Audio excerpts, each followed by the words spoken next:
Olá, gente. O meu grupo vai falar sobre a indústria petroquímica. O grupo é composto por mim, Luana, pelo Brandon, a Daiane, a Júlia e a Camila. O objetivo do nosso seminário é apresentar um pouco sobre a indústria petroquímica, apresentando o seu funcionamento, a matéria-prima utilizada, a produção e os tipos de produto. Para a gente falar sobre a indústria petroquímica, primeiramente nós precisamos falar da matéria-prima envolvida. E as duas principais matérias-primas primordiais é o petróleo e o gás natural. O petróleo consiste numa mistura de hidrocarbonetos, ou seja, ele é composto de carbono e hidrogênio na molécula, que tem origem na decomposição de matéria orgânica, principalmente o plâncton, que vem a ser pequenas plantas e animais de tamanho microscópico em suspensão nas águas.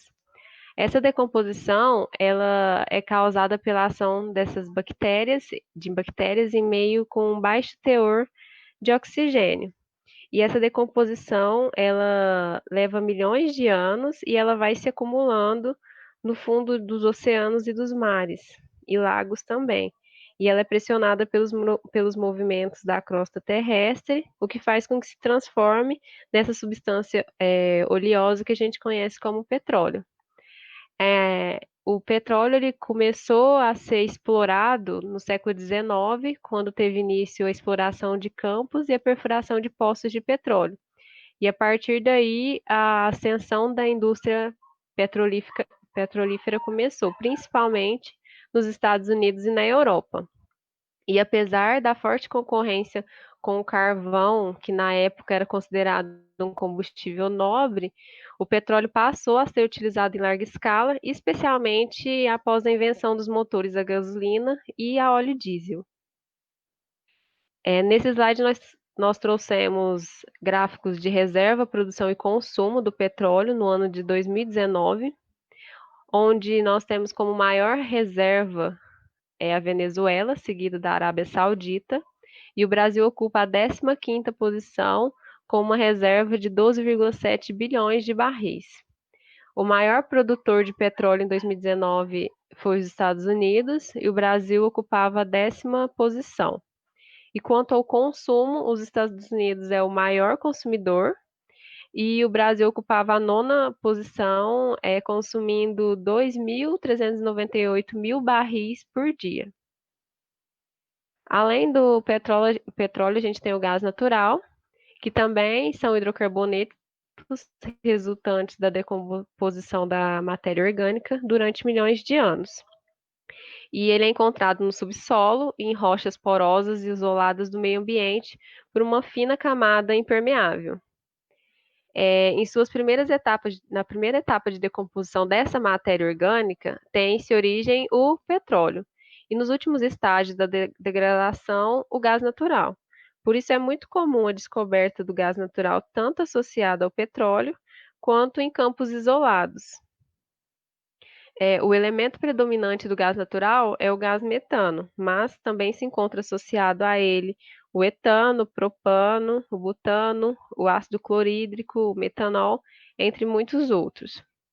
O gás natural, no seu estado bruto, ele não tem cheiro e ele é mais leve que o ar.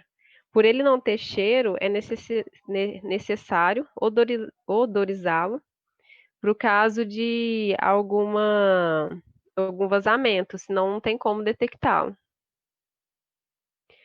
Nós trouxemos gráficos também da reserva, produção e consumo do gás natural, onde o maior detentor de reservas de 2019 era a Rússia e o Brasil ocupava a 32ª colocação. Quanto à produção, os Estados Unidos é o maior produtor de gás natural e o Brasil ocupa a 31ª posição. O consumo, os Estados Unidos também é o maior consumidor e o Brasil ocupa a 29ª posição. O Brasil ele não tem muitas reservas, ele não produz muito e não é um consumidor alto do gás natural, pelo menos não tanto quanto do petróleo.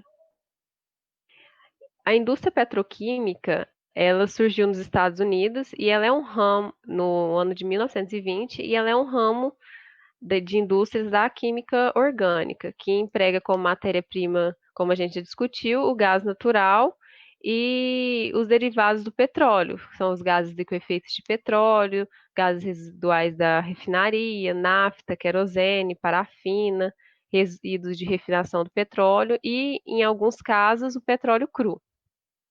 Essa indústria ela produz insumos para várias áreas, para produção de fertilizantes, plásticos, tintas, corantes, elastômeros, explosivos, produtos farmacêuticos, entre muitos outros. É uma variada gama em áreas diferentes. E a indústria petroquímica, ela é um ramo que tem grande mutação tecnológica, porque a cada dia se desenvolvem processos que são mais econômicos e se descobrem novos derivados, o que faz com que se produzam novos produtos. No Brasil, essa indústria teve o seu impulso em 1952, com a construção da refinaria Presidente Bernardes, em Cubatão, no estado de São Paulo. Bom, a gente vai falar agora da produção do petróleo. O petróleo, ele não é utilizado o óleo bruto para a produção dos produtos da indústria petroquímica. É necessário ser feito um refino do petróleo antes. E o refino do petróleo, ele compreende uma série de operações físico-químicas que são interligadas entre si e que são responsáveis pela geração de produtos fracionados derivados do petróleo, que são muito importantes comercialmente. Os esquemas de refino do petróleo são estabelecidos em 4 grupos principais, que são os processos de separação, conversão, tratamento e os processos auxiliares. Aqui na imagem ao lado, nós temos os tipos de entrada na unidade de processo e os tipos de saída, onde na entrada temos o gás, o petróleo, alguns produtos intermediários e podem ter produtos químicos para auxiliar no tratamento dentro da unidade de processo. E na saída temos os produtos finais, os produtos intermediários e os subprodutos residuais para descarte. Bom, agora eu vou estar falando sobre cada um dos processos dentro do refinamento. Os processos de separação, eles são processos físicos e o objetivo deles é desmembrar o petróleo em frações básicas ou processar uma fração previamente produzida a fim de retirar um grupo específico dos componentes. O método de separação mais utilizado é a destilação para o fracionamento do petróleo, que é a destilação fracionada, que consiste na vaporização e posterior condensação dos componentes do óleo bruto. Como eu disse, o óleo bruto ele não é muito utilizado.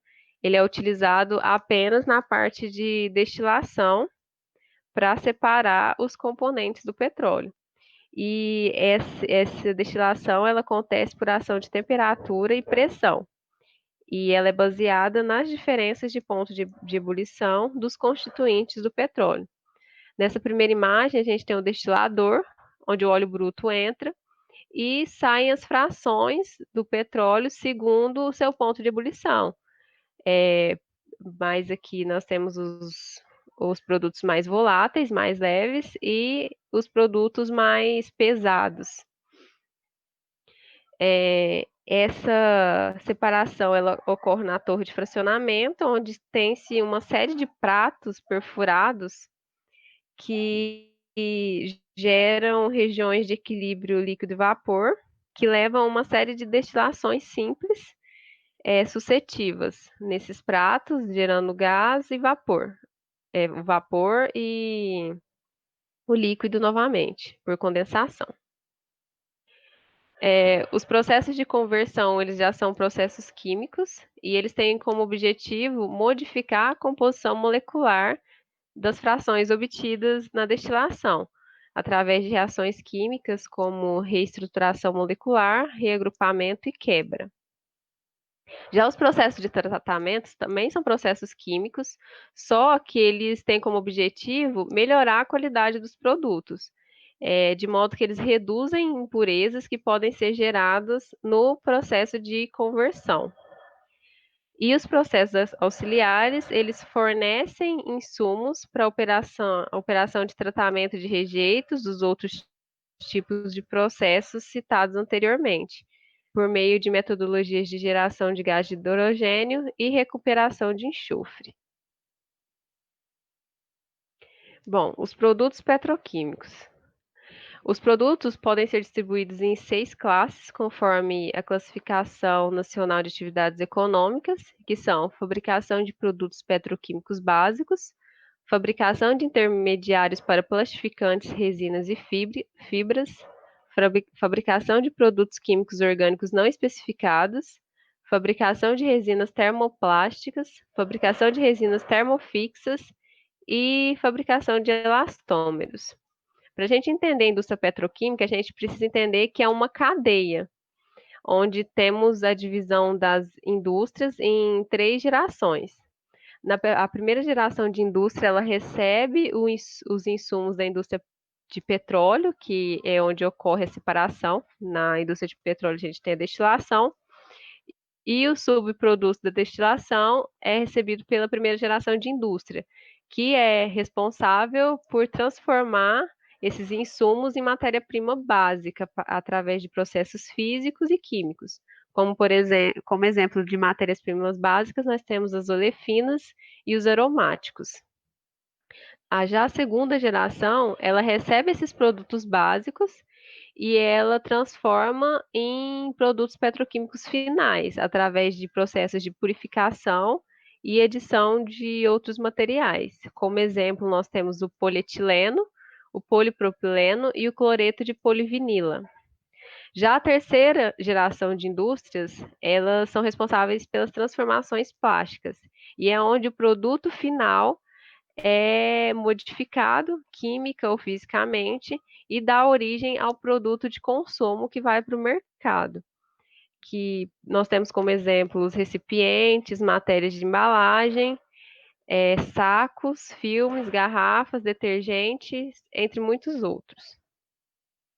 Aqui nós temos um esquema da cadeia petroquímica, começando pelas refinarias, primeira geração, segunda geração e terceira geração. Os produtos do setor petroquímico pertencem a 2 categorias: os commodities, que são produzidos em larga escala, com especificações padronizadas e que são utilizados em variadas aplicações. Já os pseudocommodities, eles são comercializados com uma especificação de desempenho, como, por exemplo, resistência mecânica. Então, ele não tem várias aplicações, ele é produzido para um desempenho específico. Nesse slide, nós trouxemos uma tabela com a evolução da produção da indústria petroquímica brasileira entre 2008 e 2017. E ela está dada em toneladas, onde é possível notar que a maioria das fabricações teve um aumento significativo entre os anos de 2008 e 2017, exceto a fabricação de elastômeros, que teve, na verdade, uma queda quase que pela metade. Essa tabela é do IBGE. Nesse slide, nós temos um gráfico do faturamento líquido da indústria química brasileira por segmento em 2018. Lembrando que a indústria petroquímica ela é só uma parte da indústria química, da indústria química. Então, não é tudo da indústria petroquímica.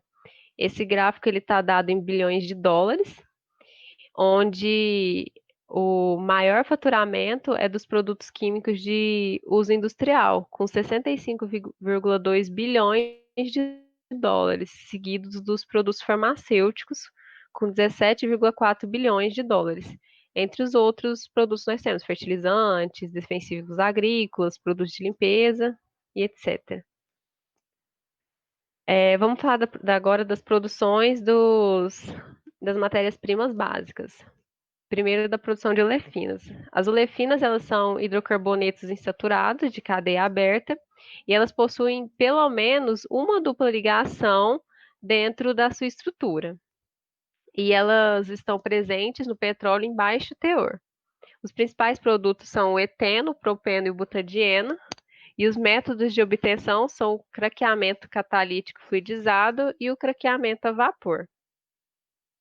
No craqueamento a vapor, a gente usa como matéria-prima ou gás natural ou a nafta de petróleo. E esse processo ele envolve a ruptura de ligações dos hidrocarbonetos, gerando outras espécies químicas. E para esse processo ocorrer, é necessário alto fluxo de calor, altas temperaturas, baixa pressão e baixo tempo de residência no sistema. Aqui do lado a gente tem uma representação de uma unidade de craqueamento a vapor, com o forno, a câmara de reação, a câmara de expansão e a torre de fracionamento. A quantidade dos produtos gerados pelo craqueamento a vapor sempre vai depender da matéria-prima que eu emprego.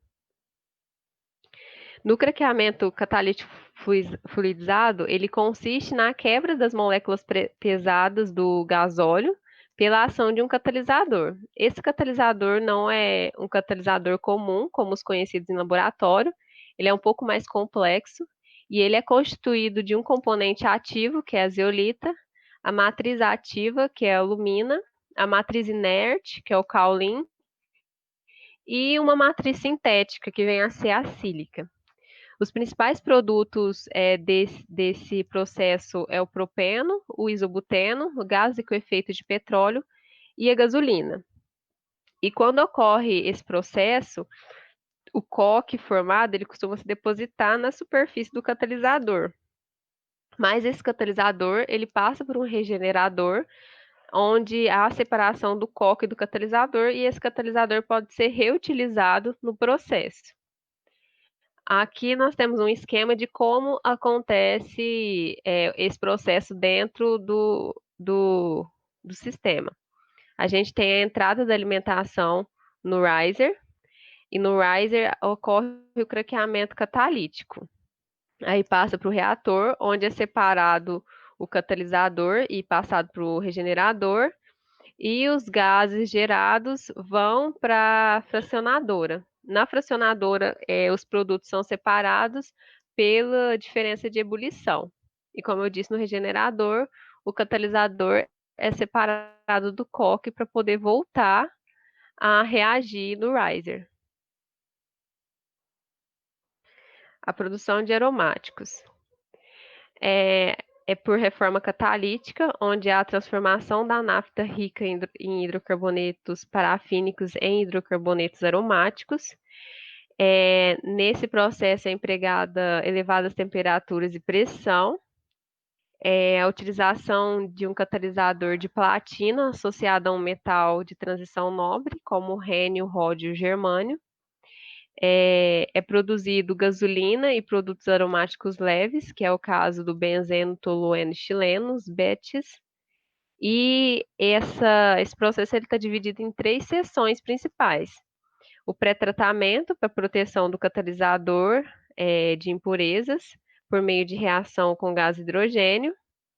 A reformação, onde a nafta recebe uma carga de hidrogênio e passa por diversos fornos e reatores, como a gente pode ver no esquema, onde acontecem reações de isomerização e desidrogenação, por exemplo.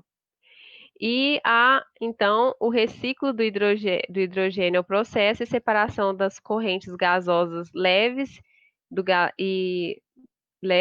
liquefeito e do reformado catalítico gerado no processo. Esse é o processo de estabilização. Para a extração dos aromáticos, eles são recuperados por meio de solventes, como o tetraetileno glicol e o dióxido de tetrahidrotiofeno. E há uma posterior remoção desses solventes por meio de destilação, sendo o produto estocado e destinado à comercialização. Os produtos derivados de aromáticos são o etilbenzeno, que é utilizado na fabricação de elastômeros, plásticos e resinas, o cumeno, utilizado em plastificantes e herbicidas, por exemplo, o nitrobenzeno, que é muito utilizado na indústria farmacêutica, o ciclohexano, para resinas e fibras de nylon. Os produtos petroquímicos podem ser divididos em intermediários ou finais. onde os produtos intermediários são produzidos a partir dos produtos básicos e são responsáveis por gerar os produtos finais. O eteno, que é a olefina mais importante da cadeia petroquímica, é responsável por gerar produtos como o cloreto de vinila, o óxido de eteno e o polietileno, que é o seu derivado mais importante. O propeno, que é a segunda olefina mais importante, é a partir dele que podem ser produzidos o propileno e a acrilonitrila, entre outros. Os produtos intermediários do butadieno são empregados principalmente na produção de borracha sintética. A amônia gera como intermediário o ácido nítrico e a ureia, que é utilizado na produção de fertilizantes. E a partir do metanol, podem ser fabricados produtos como o formaldeído e o ácido acético. E daqueles produtos intermediários, a gente tem a produção dos produtos finais. E esses produtos finais, eles são levados para a terceira geração de indústria, onde são transformados por outras empresas nos produtos que vão para o mercado. E eles permitem uma busca de várias possibilidades de diferenciação de produtos dentro das empresas de terceira geração.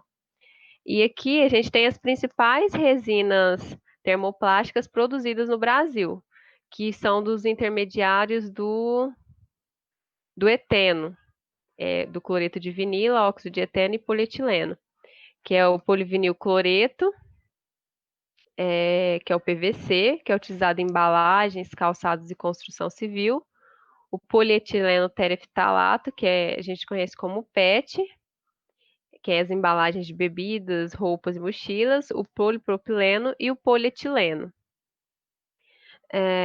No mais é isso, a gente tira de conclusão que a indústria petroquímica ela é muito importante para a economia, tanto no mundo quanto no Brasil, e ela é responsável pela produção de vários produtos em várias áreas, desde coisas simples do cotidiano até coisas mais complexas. Qualquer dúvida, podem entrar em contato comigo, se tiverem alguma dúvida que eu tiro. E no mais é isso, muito obrigada.